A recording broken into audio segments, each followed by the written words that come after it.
Piolo, kasi parang sinabi mo kanina yung ideal mo sa pagiging partner in life and that is sun life, di ba?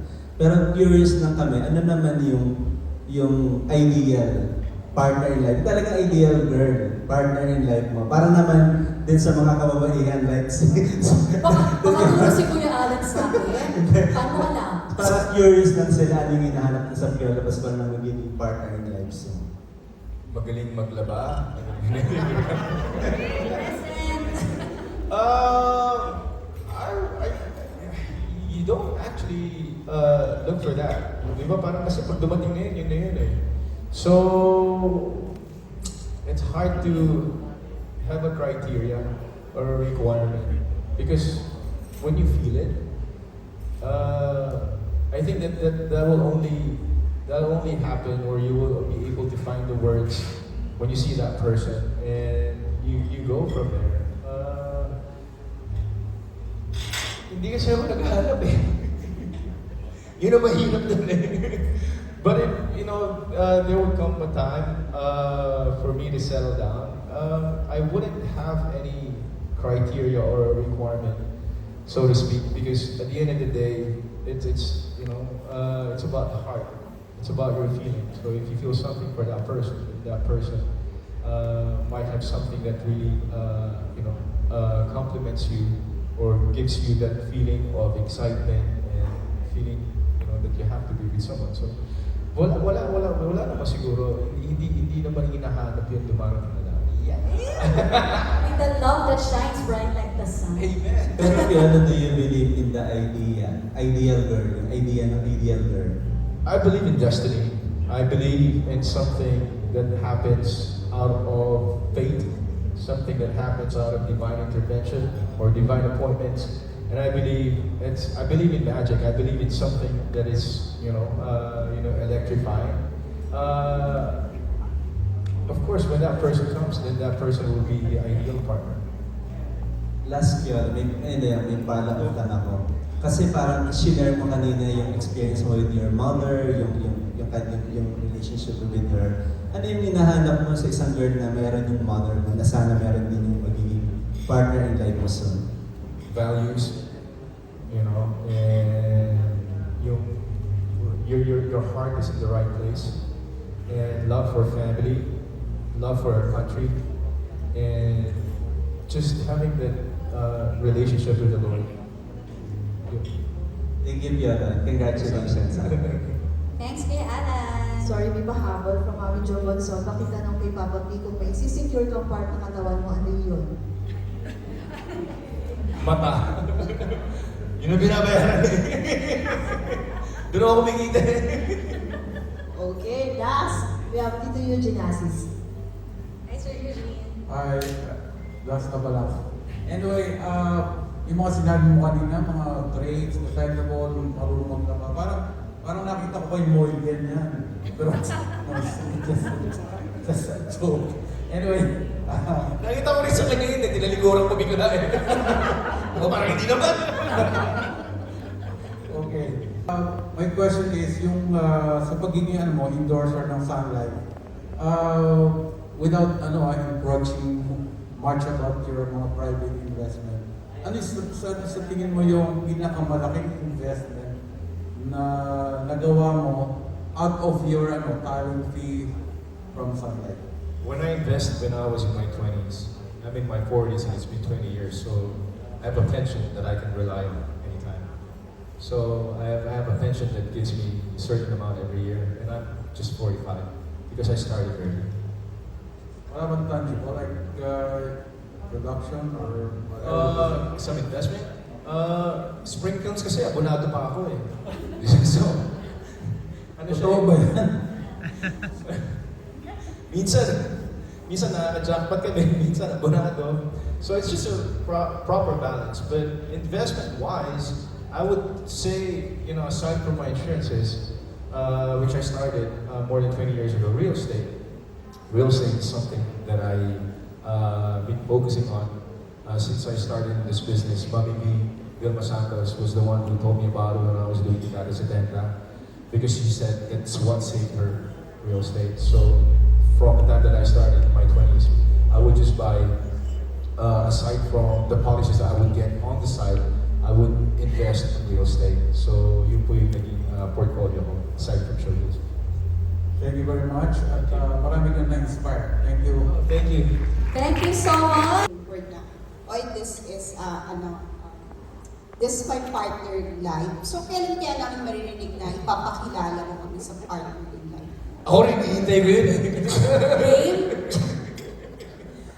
Tsaka during the pandemic ba, di mo naisip na, oy, sana may partner in life. Ako lang kasama ako dun aside from my mom. Alright, to tell you honestly, during this pandemic, I realized it's not about having a partner per se, physically, but it is about having the independence, you know, to just live your life one day at a time. And so this pandemic has taught me a lot of discipline, and it taught me to just really appreciate life for whatever it gives you by the day. And so for me, it's hard to put it in words, but it's if and when it comes, then of course I will have to introduce her to you, or I will have to really, of course, be proud of that feeling and just share it with everybody. But it's not something that I see on the horizon anywhere near. So just focus on my work, just focus on whatever I have in hand, and let's see where it takes me. Oh, thank you. Next question. Papa, since, di ba, with Sun Life, super secure na yung future mo, di mo naisip na mag-retire sa showbiz? Well, actually, I said that before I turned 40. I'm 45, and I was talking to Direk Cathy the other day, Direk Cathy Garcia, who did the Kumu serie, and she just signed with ABS for a couple of years. So I told her, sabi ko, Direk, huwag na tayo magsasabi ng retirement kasi parang hindi naman din natutuloy. So, I mean, for me, this is my passion. I love what I do, and being in this business gives me meaning.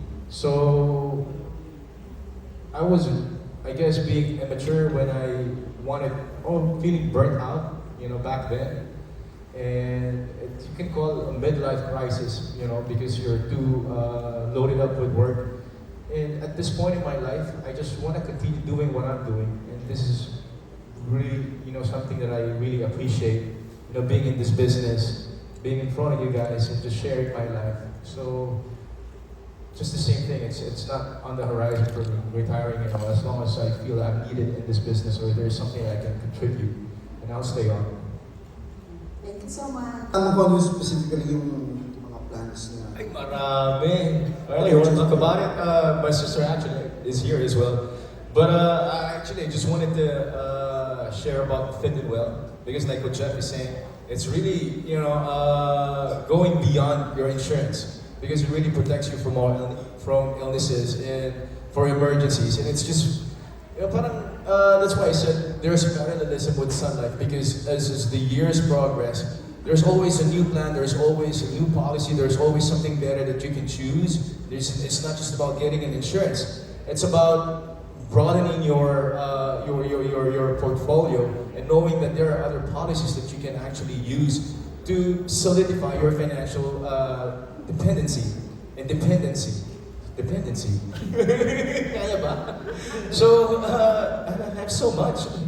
I have more than a dozen policies. So every year, whatever is new, I always get it. Because I know that, you know, it really helps me secure my future, not just for myself, but also for my family. I'm okay. But I also do this for my family, my mom, my kid, my siblings, and everyone else. So, iba-iba kasi yung policies natin. My gosh, but I just really, when Jeff was sharing his story about Sun Fit and Well, it's parang my favorite for now, because it really protects you, especially if you're active and is, you know, in life, you know, there are accidents, there are circumstances na hindi natin mapipigilan, and you know, there's so much protection when you get these policies. So, ano ba yung Gusto mo ba accident? feel ko, Piolo? Marami kasi. Totoo yan. Every year I would get one or two, just to make sure that, you know, there's something to it. I don't know, yung mga I think, you know, Talk about I'd I'd like to build up on that question by asking Carla, ilan ba exactly ang dapat na meron ka? Yun nga eh, kasi dapat we always think in our head, just one insurance is fine, one policy is fine, but it's not. It's not. You know, I always share it with my colleagues in the business. I always, like sila Robbie, when I'm in ASAP or when I'm in the studio, I would always tell them, you know, one policy is not enough. Not because I endorse Sun Life, but because it's really practical. So, Ms. Carla? Actually, my advice is the way we look at our products and solutions and even our own financial needs. Kasi there are several, di ba? So the first one would be, I would say, protection, financial protection. Especially if you have dependents relying on your income for their day-to-day needs. So that's one. The second would be, as Piolo and Jeff's and my favorite product, something for health, because we know mahal magkasakit, and just one big critical illness, it can wipe our savings. So that's my second.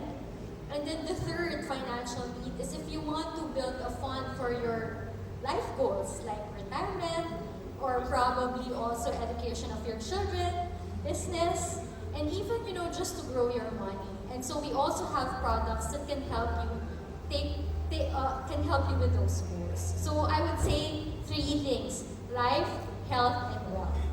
Oh, life, health, and wealth. Let's take note, everybody. Ayan, parang bucket list natin yan. This is for Piolo. How Sun Life influenced your process of purchase decision? And then, how often do you splurge before and after joining Sun Life? Sige, dun muna tayo sa question number 1, Piolo. Gaano kadalas ka or gaano katindi ka mag-splurge before joining Sun Life and after joining Sun Life? Sabi ni Carla, di ba kuripot ako? Kuripot sa sarili. I'm very frugal when it comes to finances because it's hard-earned money. So you have to be practical and you have to be wise. And before I joined Sun Life, I already had insurances. I already had policies. And even after, I still practice the same thing. I would never overwhelm myself with so much spending. But I would treat myself once in a while, reward myself and my family, some vacation. And that's it. I guess it's all about putting something aside.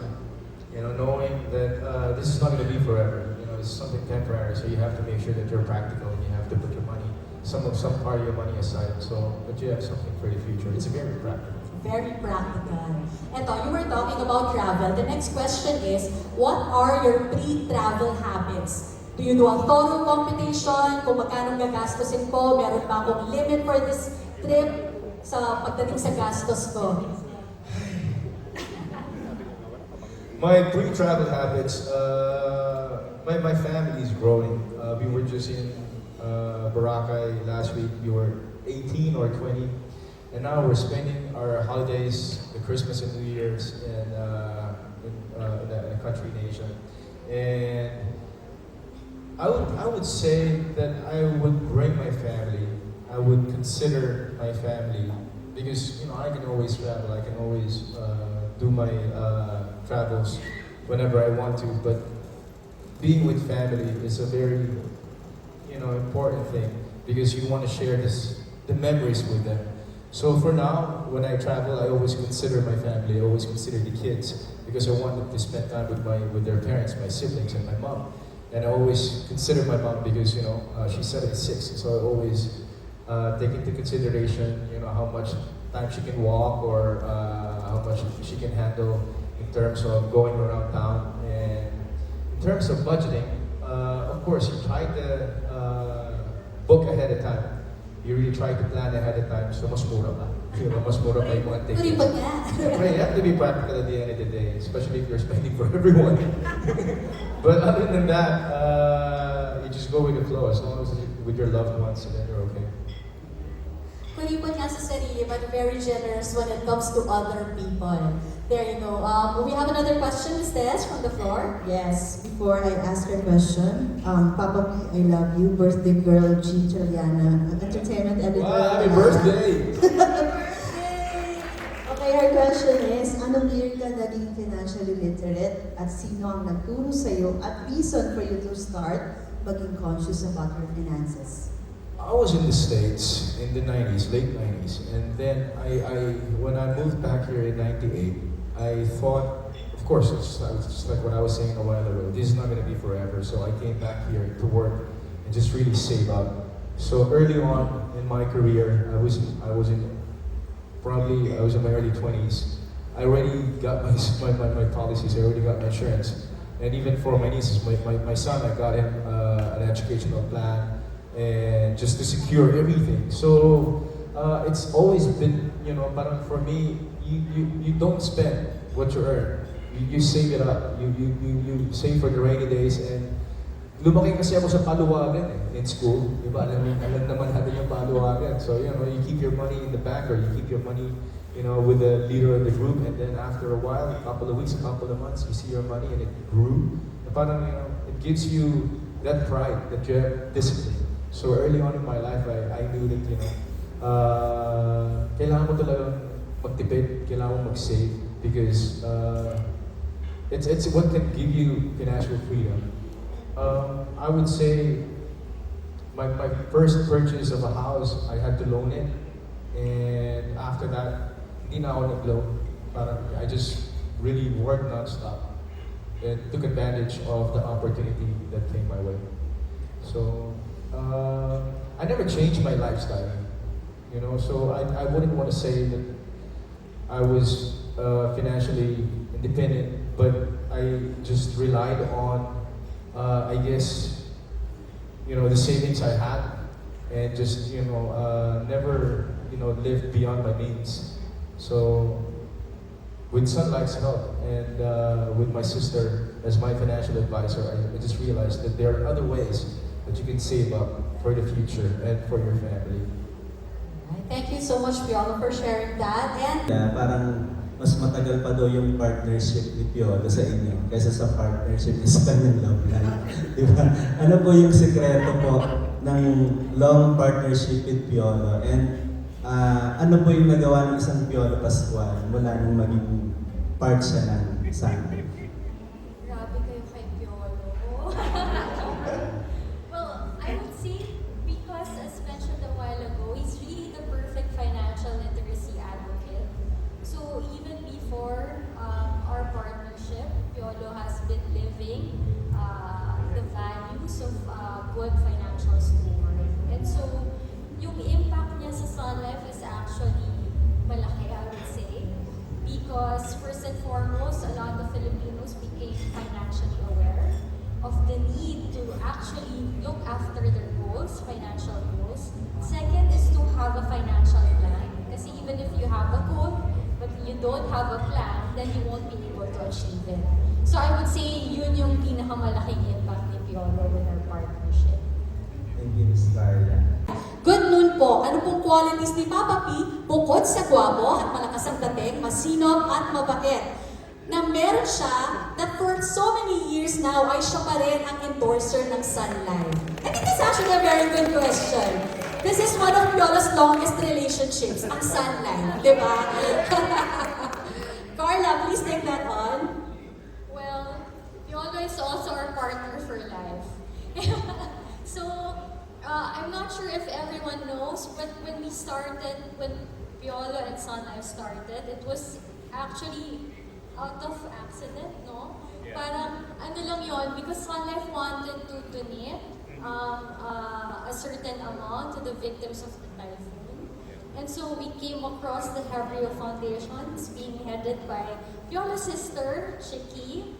Hi, Chiki, are you here? And so Chiki, and that started our relationship with Piolo. And then eventually we went on to several endeavors. From that charitable effort, we launched San Piology, and then naging brand ambassador na rin namin. And so, if you ask us what are the qualities of Piolo that have become, that allowed us to be partners for life with Piolo, it's number one, hindi na naman ata na itatago ito ni Piolo, pero isa siyang kuripot. So for us, as I've mentioned a while ago, Sun Life also values people that share the same values as us. And so being financially disciplined, we thought that Piolo was the perfect brand ambassador.